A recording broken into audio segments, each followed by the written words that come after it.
Ustazah Farhana's presentation. Inshallah, we'll dive into the actual preservation after you have laid out the principles of how the Prophet ﷺ is our Prophet in our time. Inshallah. Bismillahirrahmanirrahim. Alhamdulillah Rabbil Alameen. Wassalatu wassalamu ala ashrafil anbiya'i wal mursalin. Sayyidina wa habibina wa shafi'ina wa nuri qulubina wa qurrati a'yunina Muhammadin wa ala alihi wa sahbihi ajma'in. Assalamu alaikum wa rahmatullahi wa barakatuh. Once again, Alhamdulillah.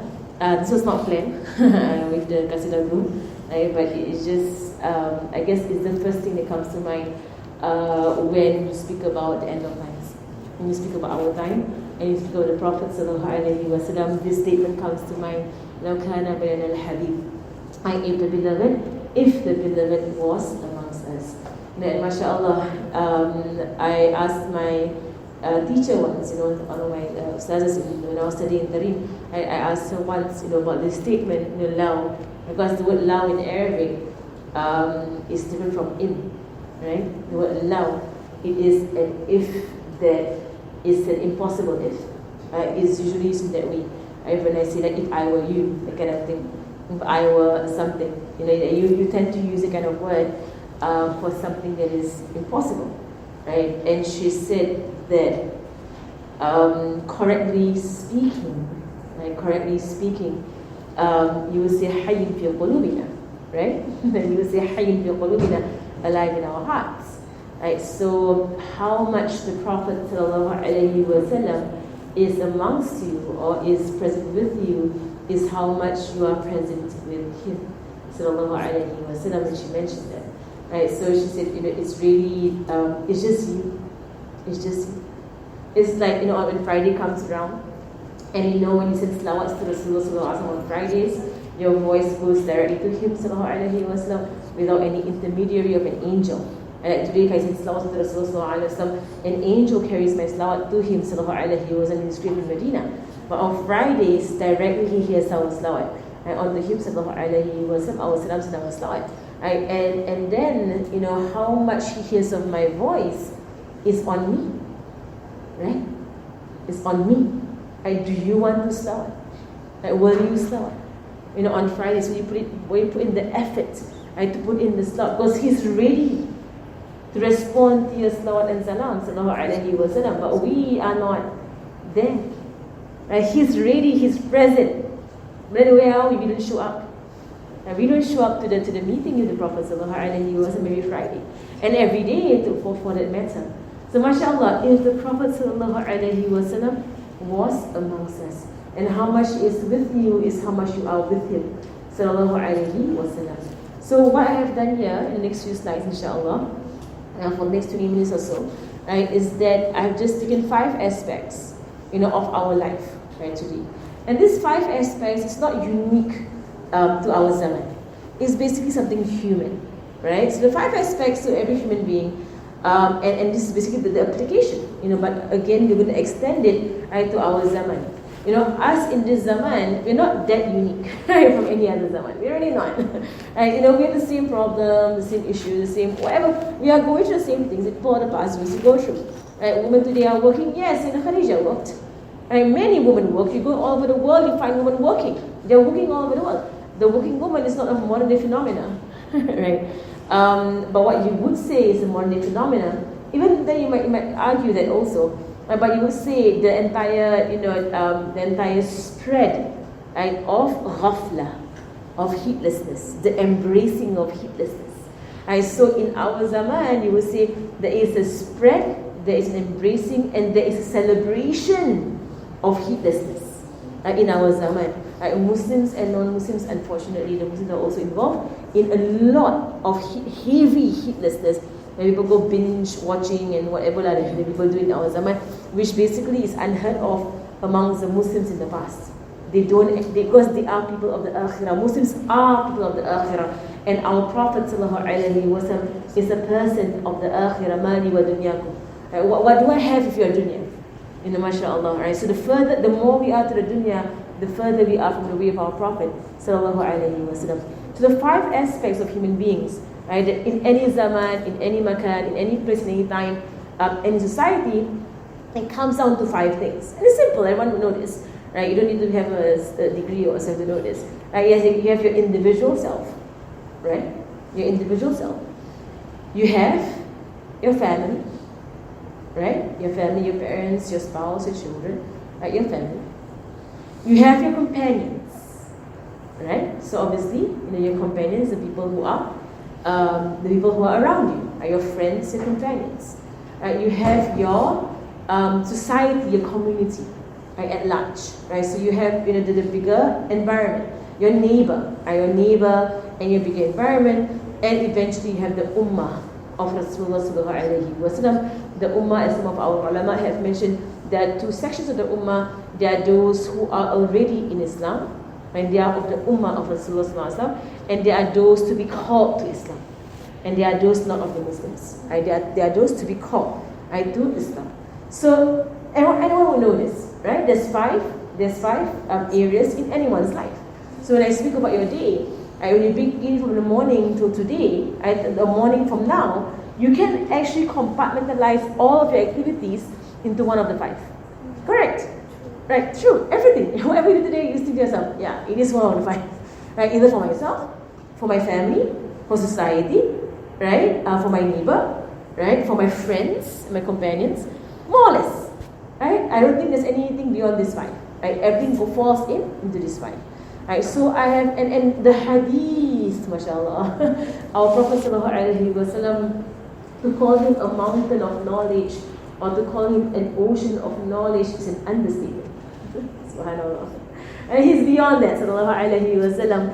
What are we, at the feet of our Prophet sallallahu alaihi wasallam? To call ourselves dust would be extravagant.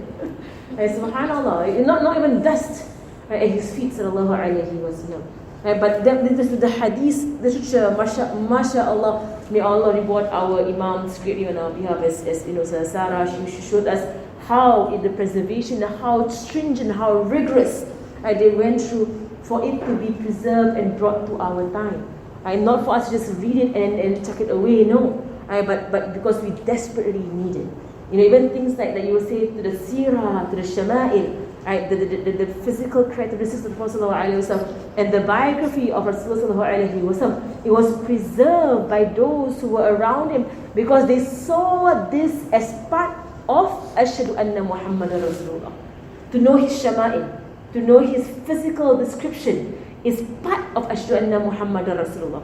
To know his 23 years as a Prophet ﷺ, and his 63 years of his blessed self walking the face of this earth for 63 years, to know these years is part of Ashhadu anna Muhammadan Rasulullah, and to know the blessed statements and the actions and the words of the Prophet ﷺ. All of this goes to our shahada. Part of saying Ashhadu anna Muhammadan Rasulullah. So what I have done is I picked up of just going through the hadiths that in my very limited knowledge, selected just a few, to pull out a principle. Of course, there are many hadiths out there. For us looking, as I mentioned, it will take you your entire lifetime to actually go through it and start now. It will take you your entire lifetime, and I will say start now. If you're not going for hadith classes, start.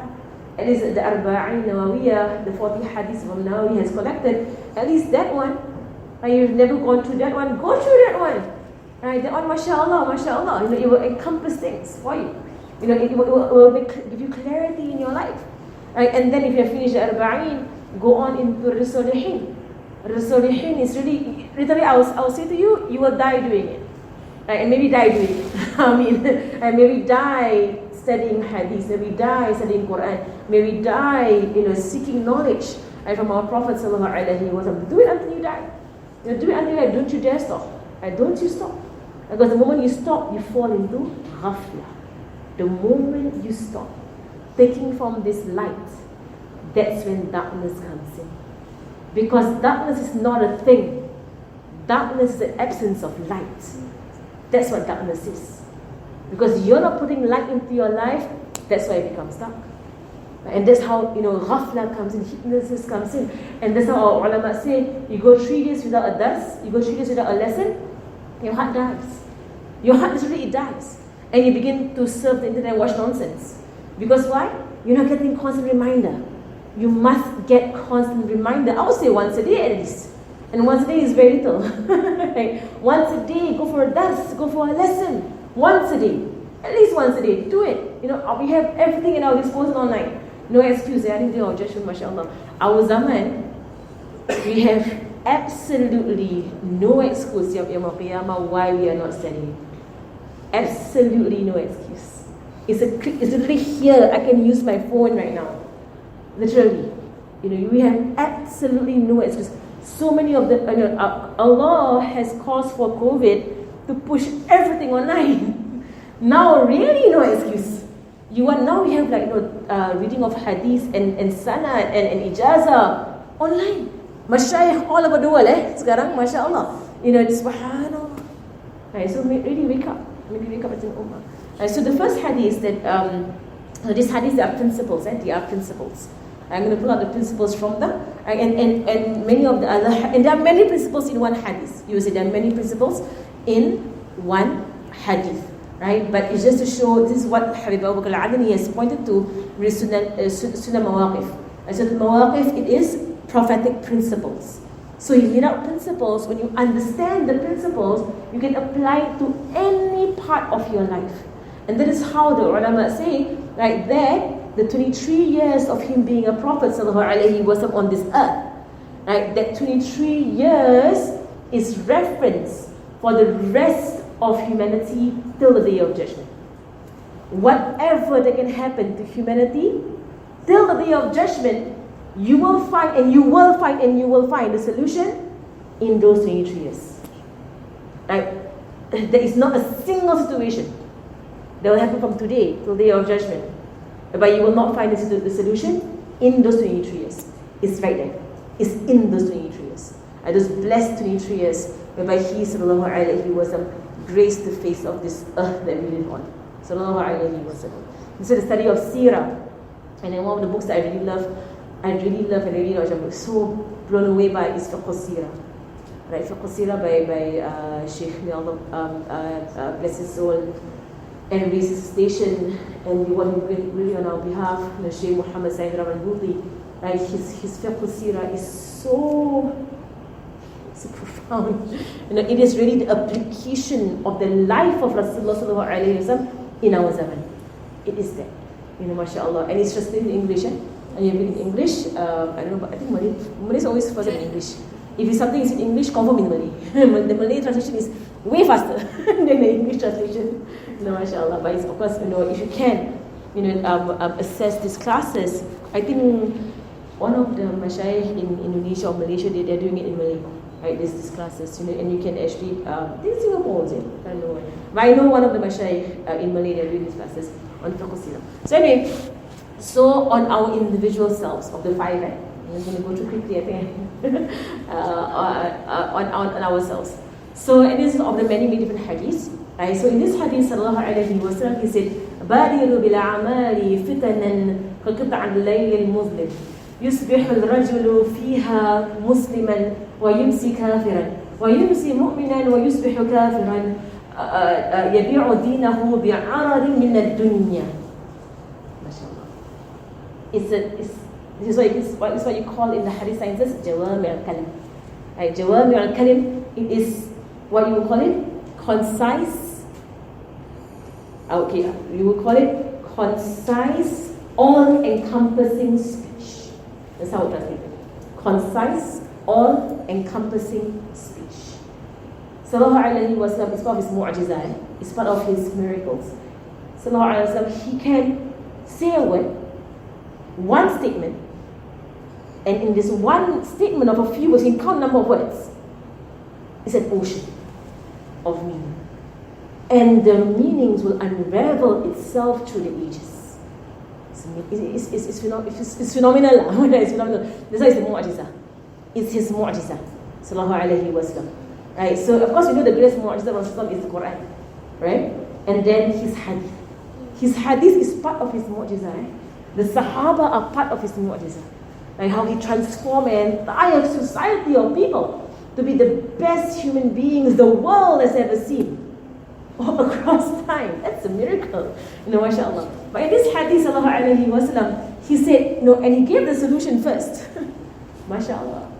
Right? He mentioned the problems later on, but he gave the solution first. Then he mentioned the illah, or the problem, the issue, later. So the first thing he said, rush to good deeds. So for my individual self, basically all the hadith on the individual self revolves around this one thing. Badiru bil a'mal. Right? Rush to good deeds. You will see every single hadith on the individual self points to this. About your salat, about your zakat, about your sadaqah, about you and your parents, about you and everything. What is about the individual self? Oh, my individual self, stop wasting time. Oh, my individual self, wake up. Oh, my individual self, literally wake up from sleep. Wake up, okay, pray. Oh, my individual self, when will you start to prepare for your grave?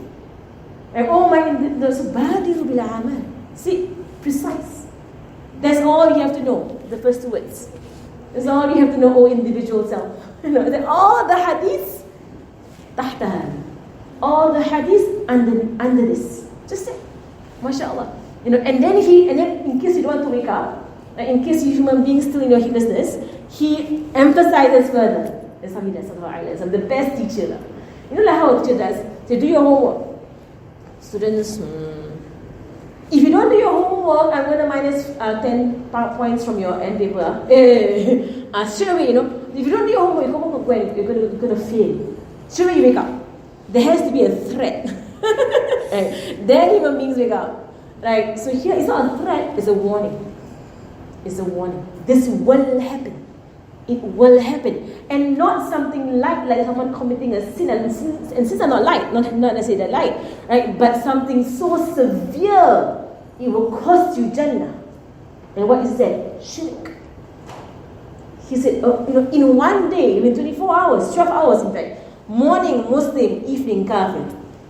Evening Muslim, morning kafir. Oh, this is like severe warning. And it is happening in our zaman. Don't be unaware. I actually work a lot with undergraduates in the local university, like NUS and TU as well. Like undergraduates, tertiary institutions, polys and so on. It's alarming, it's scary, it's heartbreaking to see our Muslims turning away from the religion. It's so scary. And when you speak to them, they say things that you're like, astaghfirullah. They say things about the Prophet. It makes your heart tremble, what they say about the Prophet. And I've heard this in my own ears. From as young as 14, I've heard people challenge the Prophet. Sallallahu alayhi wa sallam. Yusbih Musliman wa yumsi kafiran. People are saying things without thinking. And this is what the crux is. Why I had to fall into this, Ya Rasulullah? Why? They are not rushing to good deeds. They are heavy in their ghafla, in their heedlessness. That's the reason why. See, his solution, one word. Badiru bil a'mal. Khalas. Done. You do that, you occupy yourself with good deeds, you will be saved. You will be saved. And you will see this happening over and over again. These people, like the moment, this is my experience, they leave one soul downhill and leave another one. They leave another one. They throw off their hijab. They do this. And it's just like downhill. And then after a while, I don't even believe there's a God. I don't even care about the day of judgment. You know what? It's my life. I do what I want to do. And I've spoken to our youngsters as young as this. Oh, wake up. Wake up. You want your children to be protected. You want your family to be protected. You want yourself to be protected. Ya Rasulullah, Ya Rasulullah, we hear you. And we will do so. Ya Rasulullah, today onwards, whenever a good deed presents itself, I will rush. I will go there. I will do it, Ya Rasulullah. I will not be lazy. I will stop opening all this Netflix and videos and games and what's about. Delete everything. And then he mentioned the last thing. Jadi jawabnya kan? I mean, it's all there. All you need to know about this dunya, right there. What's the problem? What's the problem? They're selling their deen for some measly gain of the dunya. What is their measly gain? They are selling their 4 rakaat zuhur for them to watch. God knows what. And God knows what, may God forgive us. Right, they're sacrificing, I don't know. Like, they're just sacrificing their deen. They don't want to, cover their aura. Why? They want to look good. Measly gain. It's measly. That's why it goes away. Right, it goes away. And may Allah forgive us. He's right on the spot. MashaAllah, right there. That's why he's our Prophet. He's the best. Teaching next example. I don't know. I can okay, so then with our family, remember I mentioned the 5, right? So second is for our family. So this hadith, right? Okay, this is a very popular hadith. She's a very famous hadith. And I love this hadith. Because he rhymes here. So there are times where he rhymes, and the ulama will comment on it, and he's the he's not a sha'ir. And he says, how come he can rhyme? Yes, it's a simple rhyme, he does that. He does his rhymes here, mashallah. And it's very sweet whenever he does it. Allahumma la aisha illa aisha al-akhirah. His songs are very, I would say cute. Very cute. Very, very lovable. Very lovable, very charming, very charming. So when he entered into Medina, and this was narrated by Sayyidina Abdullah bin Salam. He was a Jewish rabbi who came into Islam. He came and he went out to see Rasulullah. I didn't just let that part. I just put the hadith on me. Right, but basically he went out to Rasulullah when he came to Medina, right? And he was, and the people were all rushing towards him. Sallallahu alayhi wa sallam. This one statement that he gave when he entered the Medina, it is forever to be applied. Forever. Ya ayyuhan nas. أفشوا السلام وأطعموا الطعام وصلوا الأرحام وصلوا بالليل والناس نيام تدخلوا الجنة بالسلام. Right, so you will. So he says he went to find Rasulullah sallallahu alaihi wasallam, and he looked at the face of the Prophet sallallahu alaihi wasallam. That's the beautiful part of the hadith. Right, and he said that for surely this is not the face of a liar. Sayyidina Abdullah bin Salam, you look at Nabi Muhammad sallallahu alaihi wasallam's face, not the face of a liar. In fact, the most beautiful face. And may Allah grant us the gazing onto this beautiful face. Can you imagine? My teacher said, when you struggle to apply the hadith of Rasulullah, you struggle to apply his words, and you feel it's hard, right? And deliver this statement, and you feel it's hard. You imagine your hand in his hand. You imagine your eyes looking at his face. And you imagine his smile on your face. And you imagine him saying to you, Jazakumullahu khair. When you imagine all that, nothing is difficult. There is nothing in this world that is too difficult. If you can imagine that's the result, that's the end reward. What is hard in this world? If it means me hand in hand with Nabi sallallahu alaihi wasallam, nothing is hard. And I would do anything, like just to see his face, just for him to smile at me. And if he says Jazakallah khairan jaza, I think I'll melt. I'm like, subhanAllah, I think my feelings out of pure joy. Sallallahu alaihi wasallam.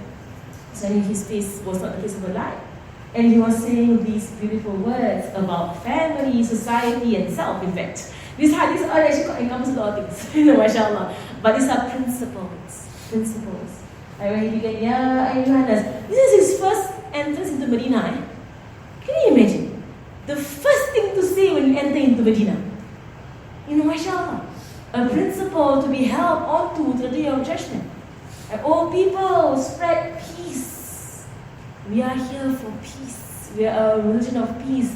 Don't look for argumentation. Don't look for dispute. Don't look for any of these things. Oh, people, peace. وَأَطْعِمُ الطَّعَامِ. Feed people. People are in need. Give in charity. Never stop doing that. Right? That is how you spread love.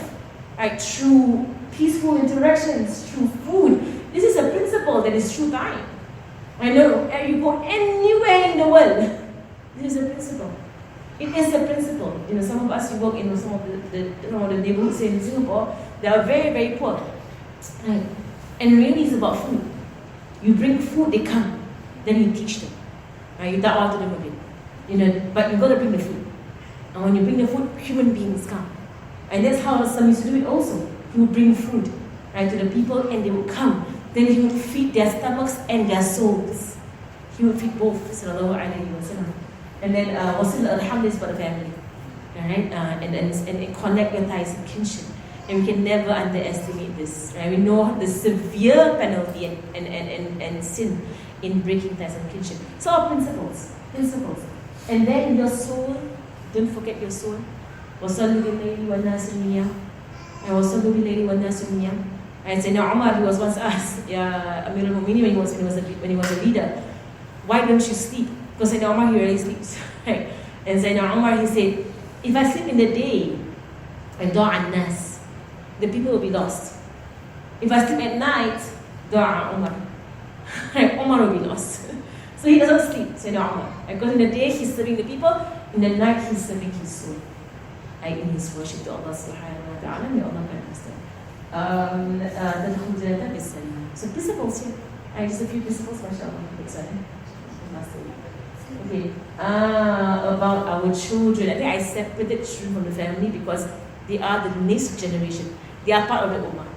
So you say the ummah, next generation. Again, principle right here. And our Prophet spoke about this very early on. Mashallah. And where are we with this kind of discipline? He doesn't say discipline them, in being harsh. He doesn't say discipline them in being fierce. He doesn't say discipline them in anything that we are doing right now. He doesn't say any of that. What did he say? You want the discipline? Love. Right there, principle. Now all the books on parenting all coming up, and whatever. And now they're discovering some things. I don't even know if they say right? All these parenting books out there because it's their opinion. My prophet is fact. It's fact. It's wahy. It's revealed knowledge. There is no doubt it is correct. It is 100% correct. When you read self-help books, right? You might read it with some skepticism because it's someone's opinion. Right? So it doesn't have to be all correct. Even if they have a PhD or they have some masters or whatever in that field. Still is their opinion. And the opinion of a human being is up to, it can be contended. You can argue with it. But the Prophet ﷺ, it is wahy. Right? It is not from his nafs. It is wahy. Right? It is from Allah subhanahu wa ta'ala. What did he tell us about discipline? Like what did he tell us about raising the next generation? Whether it's your kids or whether it's other students. What did he say? He said love. And he said love 2 times and Quran 1 time. And then he went into an entire talk about Quran. MashaAllah, sallallahu alayhi wa sallam. And he said, discipline your children and adibu. So teach is adibu, the word adab. Discipline. Give them the akhlaq. How do we teach them akhlaq, ya Rasulullah? Make them love. And really when I speak to these teenagers, I speak to sometimes these youngsters, and when they argue so much against Islam, and they have so many issues about Islam, one thing that is glaring with every single one of them is that they don't love. They don't love Islam. They were never taught to love. Love is to be taught. You teach love. You actually teach love. Right? They were not taught to love the Prophet. They were not taught to love Allah. So that's why they can argue. There's no love. It's one solution. MashaAllah. Because he's over and over again. MashaAllah. So he said, love your Prophet, love of his family, and the recitation of the Quran. For indeed the bearer of the Quran will be under the shade of Allah. There is no shade except for his shade together with the prophets and the elect. MashaAllah. So this is the principle. It goes back to this. And you know what, when I teach children, if this is not done for them, it can't be skipped, no matter what age they're at. I can't come to a child and force them on rules and regulations of Islam when I see their hearts void of love. It has to be done. If it was not done for them from age 0 to 7, for most people it should be done. From 0 to 7, there's the beginning of the tarbiyah of love, and it continues the rest of your life. But if some people, it was not done for them when they were young, and you find these people, you have to qada. You actually have to qada. You have to do it. Right? Because they can't come into the religion, they can't embrace the prayer, they can't embrace the fasting, they can't embrace anything if their hearts don't feel. So I actually have to go back with them, and develop a love for Allah, and love for the Prophet, and love for all of these things that are good, mashallah. Because of his words, you can't run away from this. No matter what zaman you're in, you cannot run away from this. Love of the family, Sayyidah Fatima al-Zahra, Sayyidah Khadija, Sayyidah Aisha. Right? Let them know who is Sayyidah al-Hasan al-Hussein. And who are these people, the family of Rasulullah? Who are these people? Let them love them. Like in the Quran. Always put some form of the Quran in your life, inshallah. Okay, next one, inshallah. Okay, this one is about companions. So this is one of the hadiths I really love. And because you know what? It shows the Prophet ﷺ's sensitivity. And his regard for people's problems. And his, just his graciousness. Like you might dismiss someone, why are you here in the masjid? Because he entered the masjid, he saw an Ansari sitting there by himself, not in time of prayer. And instead of ignoring the Ansari, he goes up to him. Prophetic principle, mashallah. Right there and then, prophetic principle. Right, see someone not in their norm. That's what he saw. It's not normal. He's not in his norm. That means something happened. Prophetic principle, approach. Approach and inquire. Are you okay? So he could have just gone to his room and like, whatever, I don't care. Whatever, you're there by yourself, whatever. No.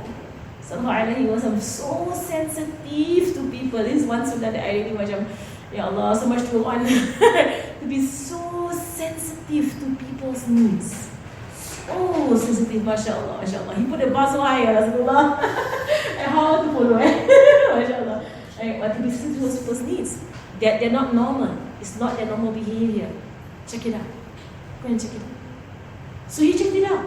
And the man told him, Ya Rasulullah, Alham, Ya Rasulullah, Ad-Dain, Ya Rasulullah. I have debts, I have worry. It's just plaguing me, burdening me, Ya Rasulullah. And then, he did not dismiss the issue. He didn't say, hey, you worry for what? No such thing as Sallallahu Alaihi Wasallam. He's so beautiful, mashallah. When you learn hadith then, you fall in love over and over again. Like this man, Sallallahu Alaihi Wasallam. Like this is really like, how is a human being like this? Mashallah. Did not dismiss the man, did not reject the man, did not belittle the man's problems. Because it is big on the man. To the man, it's a big problem. He didn't say like you and your dunya. He didn't belittle the man in any way. So it's all principles. Principles of your companions. Right? Be gracious with your companions. Every person views the world differently. To some people, these are big deals. And if you have the children, you can tell what's a big deal to them. Like, not orange car, blue car, and cry. It's a big deal to them. Then you teach them how to be okay with it. And you teach them some du'as. He has some problems, he has debt, he has worry. Rasulullah ﷺ did not leave him like that. But he said to him, do you want to teach you some things to help you? And he says, Bala ya Rasulullah. Of course, ya Rasulullah. And he taught him this dua, that Alhamdulillah, he taught him because we need this. We are in a zaman of depression and grief and anxiety and cowardice and fear and worry and all kinds of things. He knows this verse will reach us. Right, this verse will reach us. Because we desperately need these words to say in the morning, in the evening. Right, so he says, when you come to the morning and you come to the evening, Allahumma inni a'udhu bika min al-hammi wal-hazn, wa a'udhu bika min al-'ajzi wal-kasal, wa a'udhu bika min al-jubni wal-bukhl, wa a'udhu bika min al-ghadabi wa rijal. Right, the dua is in the latif. Right, so every morning, every evening, you do this dua. Mujarrab, mujarrab. Because why? Nabi sallallahu alayhi wa sallam. Who taught us this dua? Nabi sallallahu alayhi wa sallam. Right, you do this. I have no doubt at all. If anybody is plagued with anxiety, with worry, with sadness, with fear, with cowardice, with all kinds of things, a lot. And you see, this entire dua there, not a mention of shaitan, no, now. See the entire dua? Nothing about shaitan, nothing about hellfire. This entire thing, Rasulullah acknowledges that emotional problems are a real thing. They are real problems. That's why we seek protection from them. They are real issues. He acknowledges them. So not to dwell in it, no. Ask Allah to remove it. And how you ask Allah to remove fever and to remove, whatever illness you might have, you ask Allah to remove these illnesses as well. And Allah is a cure. La shifa illa shifa. Subhanahu wa ta'ala. MashaAllah. There's the companions. Another one is with our community. MashaAllah.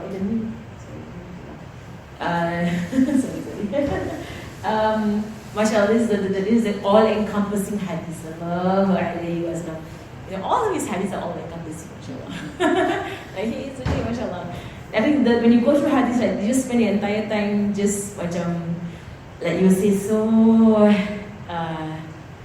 admiring the Prophet sallallahu alaihi wasallam over and over and over again. And you have to, you're a Muslim. Okay, so he says sallallahu alaihi wasallam, the likeness or the example of the Muslims in their mutual love, like in their love for each other and their mercy and their fondness or their closeness or their togetherness with each other is like that of a body. If a limb were to be in pain, the whole body will complain of sleeplessness and fever.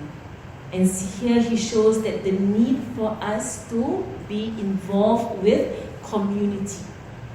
The Muslim is not a standalone. You're never a standalone. Rasulullah sallallahu alaihi wasallam left the cave. Remember that? He left the cave. He went down to society. He mixed with society who were slandering him, calling him all kinds of names, abusing him and his people. He still was there. Sallallahu alaihi wasallam. He never ran. He still stayed there. That day I was teaching the kids about the hijrah the first hijrah to Habsha, right, to Abyssinia. And they were like, and at the same time, I was telling them about all the evil things Abu Jahl was doing to Rasulullah, same story lah. Right, so they were like, Ustazah, why Rasul don't go with them to that place Abyssinia lah. Why they go to Habsha? Why he didn't go with them? Why he stay in Mecca? What's the answer? He could have gone, right? But he's not to flee. Sallallahu alaihi wasallam. He is there to da'wah. He's there to call. He feels the pain of seeing people not believe in Allah subhanahu wa ta'ala. And his concern is those who are not at the masjids.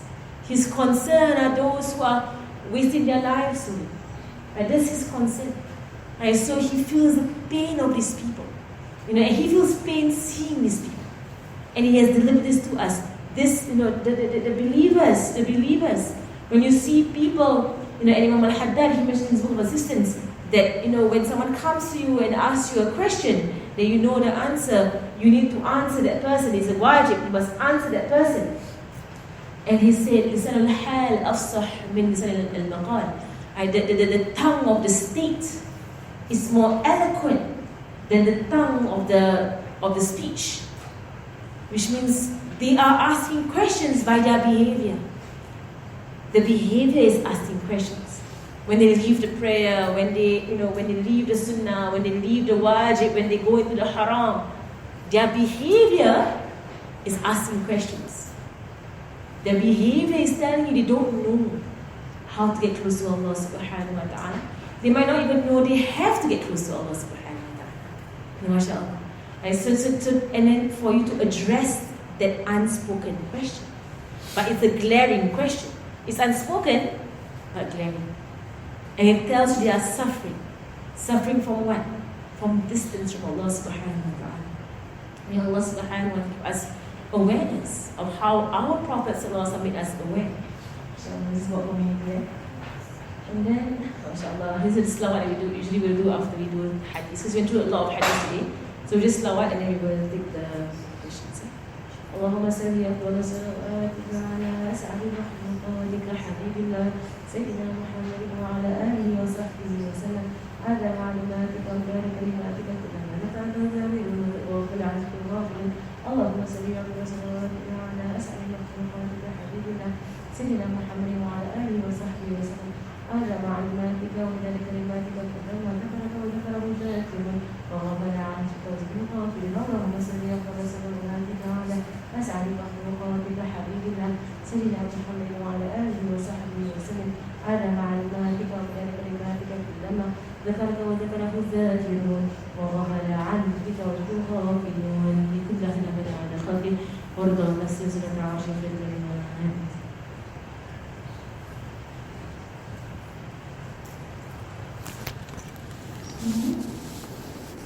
Alhamdulillah, but we have come to the end of Ustazah Farhana Rashid's presentation.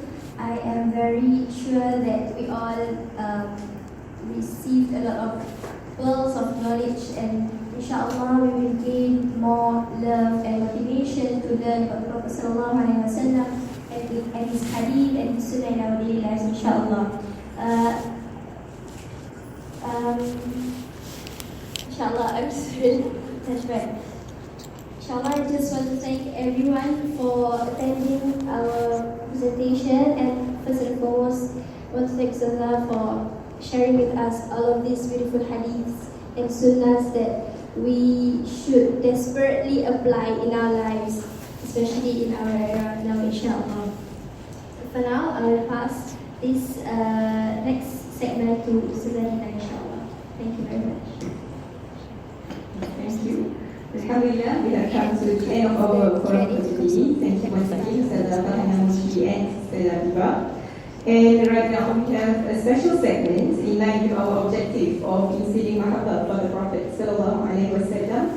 We would like to invite our alumni, Ustaz Ahmad Mustafa, who will be sharing an artwork done by him in Khat or Arabic calligraphy. Ustaz Ahmad graduated from the Faculty of Islamic Theology, specializing in hadith or prophetic tradition from Al-Azhar University, and was an active member in our calligraphy club affiliating. فليتفضل مشكورا.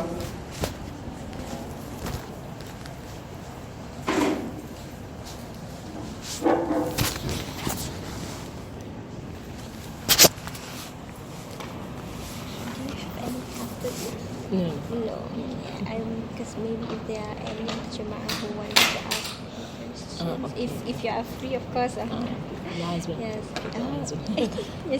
but yeah, inshallah. Inshallah.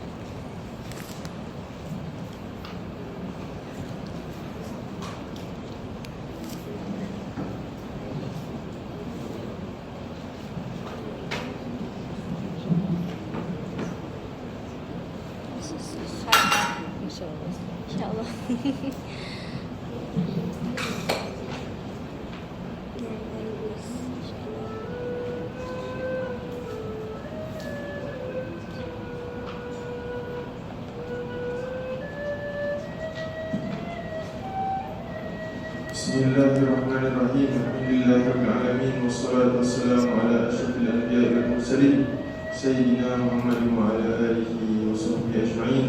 Assalamualaikum warahmatullahi wabarakatuh. Waalaikumsalam warahmatullahi wabarakatuh. Let me start with some of the verses of Quran. Ya ayyatuhan nafsul mutmainnah irji'i